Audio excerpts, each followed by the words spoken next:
Hi, you are welcome to this episode of Laboratory Methods and Safety Tips.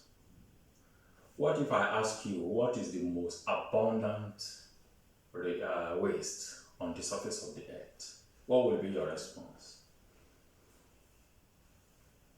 Plant biomass. Plant biomass, also known as lignocellulosic biomass, is the most abundant natural waste resources on the surface of the earth.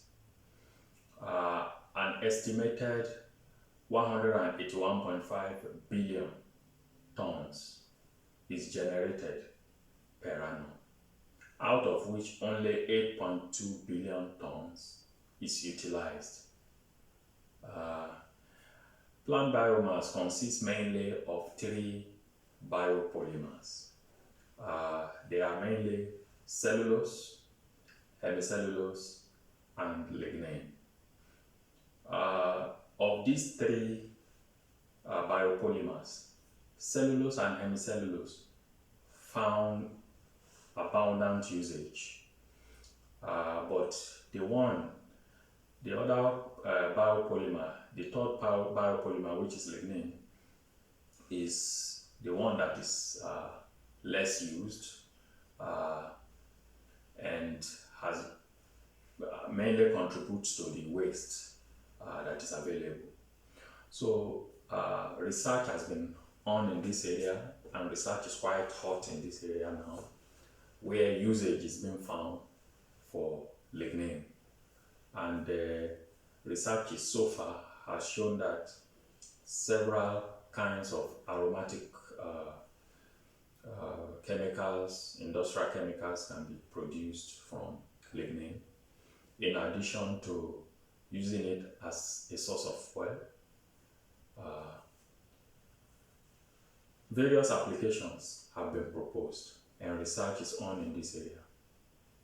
So lignin, as you know, is one of the waste products from the pulp and paper industry, because the pulp and paper industry uses wood, softwood, as the feedstock, and so the paper producing process utilizes the cellulose portion of it, and the hemicellulose and lignin are the main waste materials that is generated from the pulp and paper industry.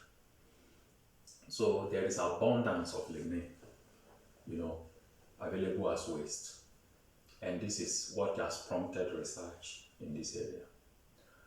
Today, I'm faced with the task of extracting lignin from one of the plant biomasses. This is what is known as oil palm empty fruit bunch. Oil palm empty fruit bunch is the empty bunch that remains when the palm oil fruit is removed, is harvested, and the fruits are removed for palm oil production.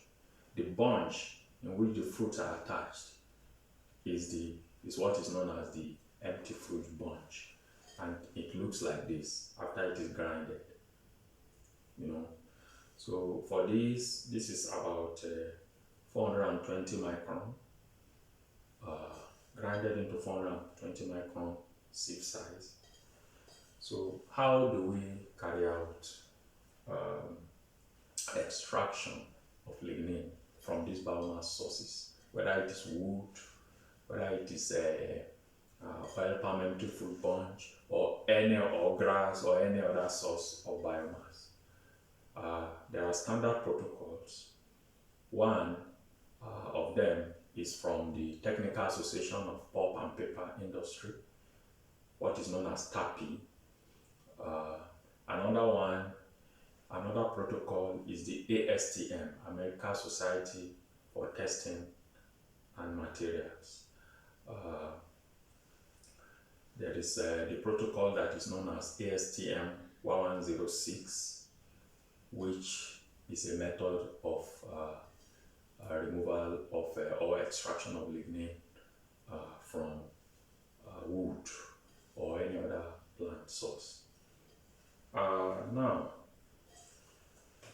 how is in this particular video, we'll be carrying out the ASTM 1106 method of lignin extraction. So in this method, the method consists of 3 main steps. The first step is to hydrolyze your oil palm empty fruit bunch or your plant biomass, as the case may be, using 72% sulfuric acid in the cold, around 20 degrees Celsius.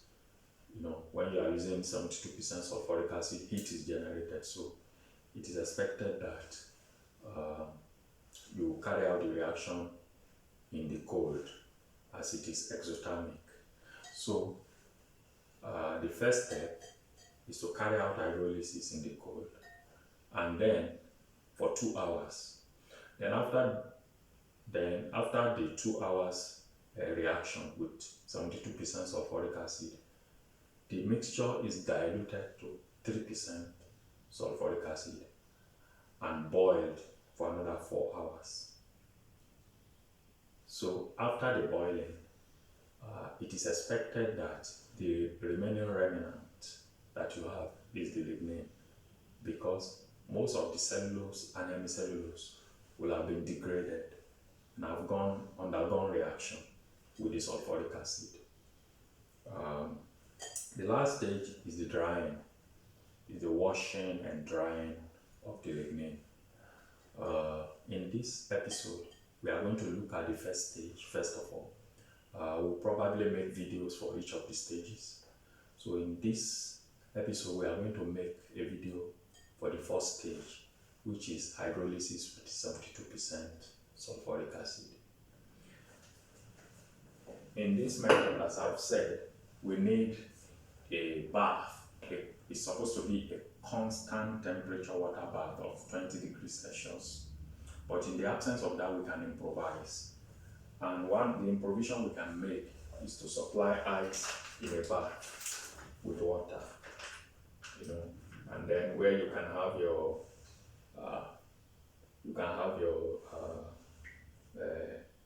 plant biomass in the beaker, So you have your 72% sulfuric acid, and then you can measure the quantity of biomass you want. In this case, 5 grams. The protocol requires that every 1 gram of every gram of the plant biomass should be hydrolyzed with 15 ml of 72% sulfuric acid.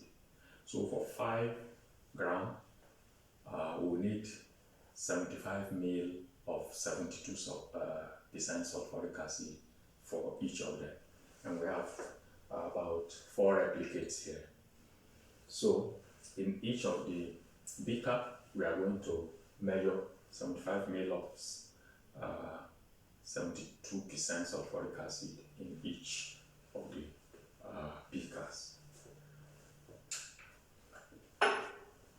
So first of all, we put on our gloves because they are dealing with highly concentrated acids.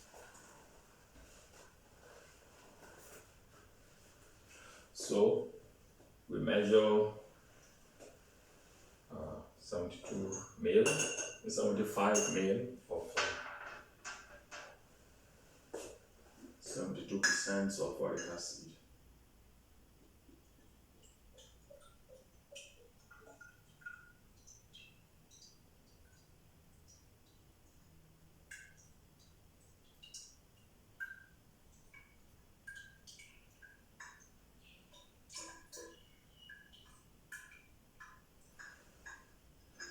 So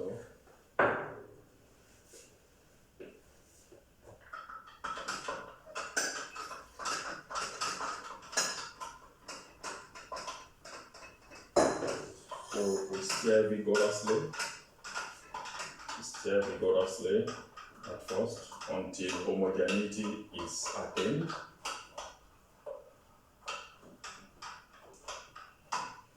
And then we measure another 75 ml of 72% sulfuric acid into another beaker, which consists of another replicate.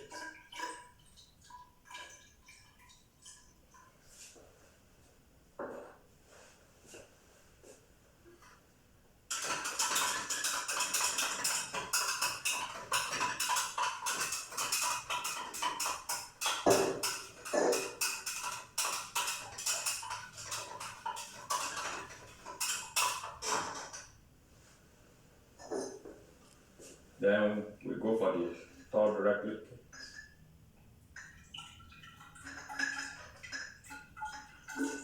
Another 75 ml, so 72% sulfuric acid.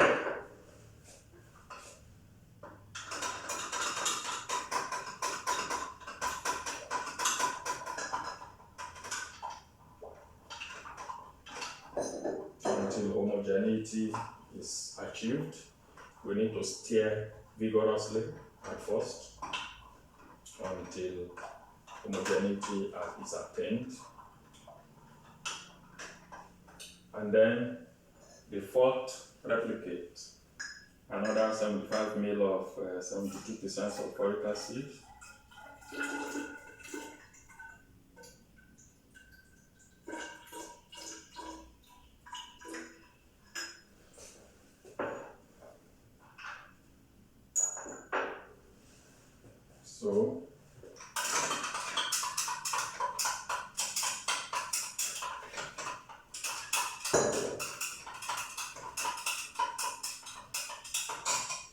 So we can see it is dark in color. We continue to stir like this.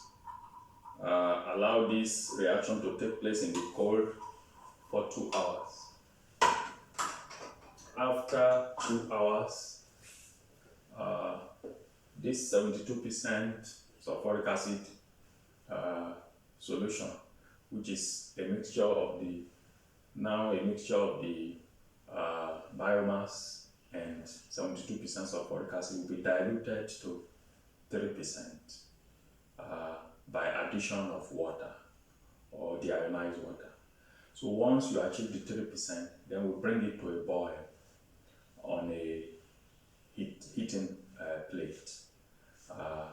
It is expected to boil for 4 hours.